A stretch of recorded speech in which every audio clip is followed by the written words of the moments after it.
ಗುರು, ನಮ್ಮ ನಾಡ ಹಬ್ಬ ಕನ್ನಡ ರಾಜ್ಯೋತ್ಸವದ ಪ್ರಯುಕ್ತ ನಮ್ಮ ಬೆಂಗಳೂರು ಯಾವ ತರ ಇದೆ ನೋಡ್ ಗುರು.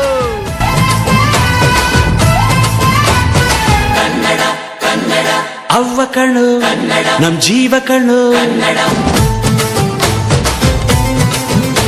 ನಮ್ಮ ಅವ್ವ ಕಣ್ಣು ನಮ್ ಜೀವ ಕಣ್ಣು, ದೈವ ಕಣ್ಣು ನಮ್ ಗರ್ವ ಕಣ್ಣು, ಸಿದ್ಧ ಕಣ್ಣು ಪ್ರಾಣ ಕೊಡುಗೆ, ಇನ್ನೆಲ್ಲ ಚೆಲ್ಲ ನಾಡು ನುಡಿಗೆ.